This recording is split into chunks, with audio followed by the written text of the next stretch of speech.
Hey everybody, I'm Jacob Castro and welcome to another video here on Jacob's Aquarium. So today I have a really exciting video for you guys. It's actually a new series that I'm going to be starting on my channel, and basically what it is it's a guide to how you can grow certain plants. Many people ask me all the time, Jacob, how do I grow Rotala Wallichii? How do I grow Rotala rotundifolia? How do I grow Liquidia?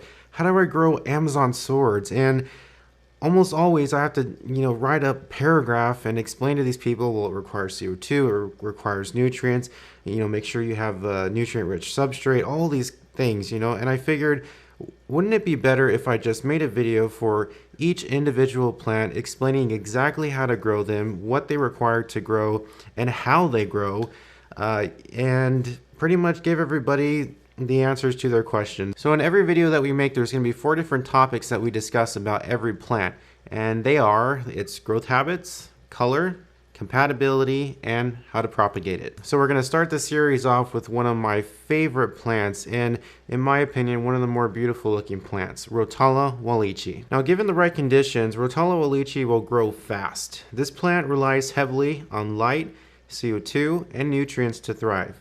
A good nutrient-rich substrate combined with a regular dosing of liquid or dry nutrients is a must. Iron, potassium, nitrogen, and phosphorus should be dosed once a week or more depending on how much Rotala Wallichii is growing in your tank. Rotala Wallichii can be grown immersed as well. When grown immersed, Rotala Wallichii loses its thin, needle-like leaves and instead produces thick, light green spikes along its stem, and if given enough light, it'll produce bright purple flowers. Now, this is not a plant that I recommend for beginners or new tanks, simply because in new tanks, algae is pretty common, more common than in an existing aquarium, and as a beginner, we pretty much deal with a lot of different types of algae in this hobby because we're learning and we don't know the rights and wrongs when it comes to planted tanks, And when algae grows on Rotala Wallichii, it is super hard to get rid of it. I should just say it's nearly impossible. Brown algae might be, somewhat easy to get rid of, but it still can attach very easily to this plant. And no matter how much you get rid of, it'll just regenerate itself and grow and grow and grow. And it'll just take over Rotala Wallichii and not provide enough light to this, or it'll cover the plant so that not enough light can get to it, and it'll eventually die. So this is not a plant for beginner tanks or new tanks that are still going through the setup process, the cycling, and are prone to algae, because once algae grows on it, it's very hard to get rid of, and especially algae like blackbeard algae, for example, that once it clings to something, it's very hard to pull off, and if you do pull it off, you damage the plant. That's just not going to work. So Rotala Wallichii is best for existing aquariums that have already gone through that cycle, and for advanced or semi-advanced hobbyists. Now, one of the coolest things in my opinion is what Rotala Wallichii does when your aquarium lights turn off. This plant basically tells you it's going to sleep, and it does that by folding all those little needle-like leaves towards the top of the plant up around the stem into one little cluster, almost closing the top of the plant. And to me, it just looks so cool, and I think it's very engaging as well, because it shows that the plant is alive. It's moving. You may not be able to watch it entirely close before your eyes because it is so slow, but it's doing that, and it's just really cool to know that a plant in your tank is moving and engaging with its environment. And pretty much it also says that it's healthy, it's happy, and it's in the right place, and you're doing the right things to grow it and to make it happy. Now, as far as color, in low light environments, Rotala Wallichii will usually appear yellowish.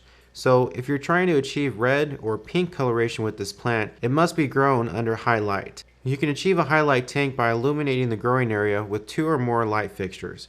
For example, I usually stock about 20 bundles of Rotala Wallichii in my tank at a time under 2 marine land aquatic plant LEDs.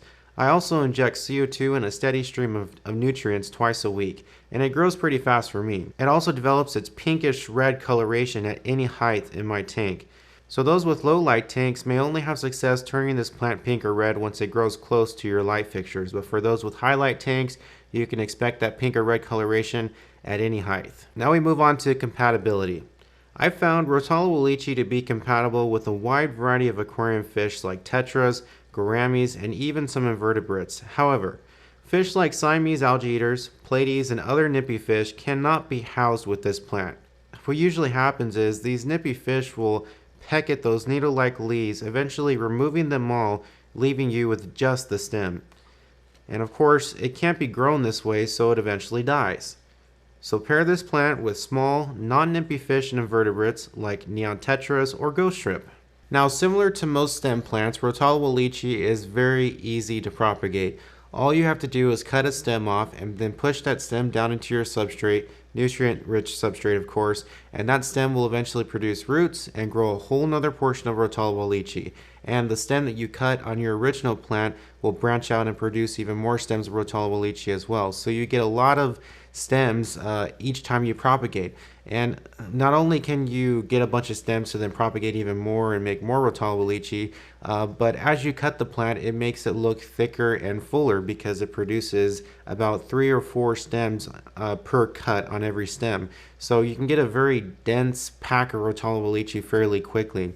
So combined with its fast growth and the way that you can propagate it, you can get a lot of it very quickly and fill a whole tank, I would say, in a matter of months. So that's pretty much it. That's my guide to growing Rotala Wallichii. I hope you guys enjoyed the video, and if you have any further questions, feel free to leave a comment below. And if you'd like to buy Rotala Wallichii, it's available right now on jacobsaquarium.com. And also, I'd just like to let you guys know that we still have the Castro LEDs for sale on the website as well. And I hope you guys will take a look at them and consider them if they're within your budget, because they are the best LEDs for planted tanks. And all my customers that have purchased these lights from me so far have been ecstatic about the results. They've just totally been blown away by how well their plants are growing and how much they're pearling and how well their foreground plants are growing because these things are so bright. So if you're in the market for some new lighting for your aquarium and these Castros are within your budget, definitely invest in them because they are worth every single penny. And in particular, I would recommend the A160WE because it's tunable and it gives you a lot of different settings as far as color and output as well. But of course, if you're not into the tuning, or you don't really care about tuning color or anything, the A150W Amazon Sun would work just as good. So check them out on jacobsaquarium.com. I'll post a link to these light fixtures in the comment section below. So thanks everyone for watching this video. I really appreciate it, and stay tuned because I got many more plant guides coming up every Tuesday and Friday on this channel. It's a brand new series and I hope you guys enjoy it. Thanks again everybody for watching. Have fun with your tanks, and I'll see you next time.